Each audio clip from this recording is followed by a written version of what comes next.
In my research with progressive Christianity, what keeps coming up so often in regard to the atonement is this idea of cosmic child abuse. That the a father that requires the blood sacrifice of his only son, that implicates his moral character, turning him to a divine abuser of some kind.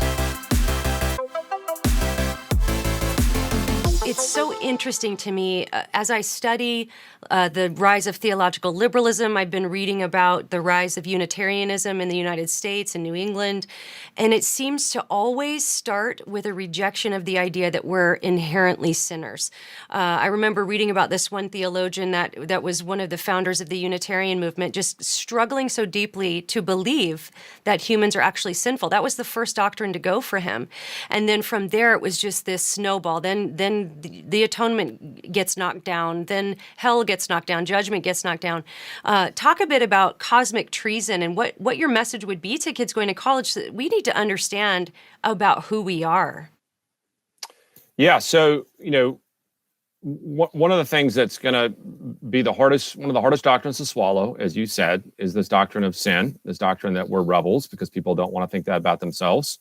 Although, ironically, if they just reflect on human history a little bit, they realize, wait a second, something's really broken about humanity. So there's this weird sort of, intentional, almost blind spot there to the human condition, because you almost have to just stick your head in the sand and not look through human history to believe that people are inherently good. But leaving aside that, the reality is that that's a hard doctrine to swallow. The reason I call it cosmic treason is because you have to understand that sin is not just, a mistake or a stumble, but you are going against the very thing God made you to be.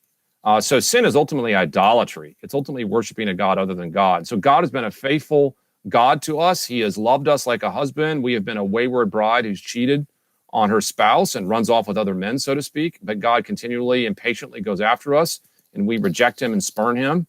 That is what sin is more like. Sin isn't just a mistake. Sin is like someone who's unfaithful to their marriage. They've made vows, and they have a husband who's kind to them and wants to love them, but they spurn that love and run off with others all the time. That is not accidental. That is not unintentional. That is willful rejection of a loving God. Once you see it that way, you realize, wow, that sin's really bad then. Sin is like a shove it in your face kind of move towards God. And I think once we realize that, and of course realize at the same time God is holy, you realize, I'm in a pickle here. This is a pretty big problem. And it's not solved simply by saying, I'm going to try to do better. You realize you're in a pickle like that. You need atonement, which is really why you need the cross. Yeah, and in my research with progressive Christianity, what keeps coming up so often in regard to the atonement is this idea of cosmic child abuse. That the a father that requires the blood sacrifice of his only son, that implicates his moral character, turning him to a divine abuser of some kind.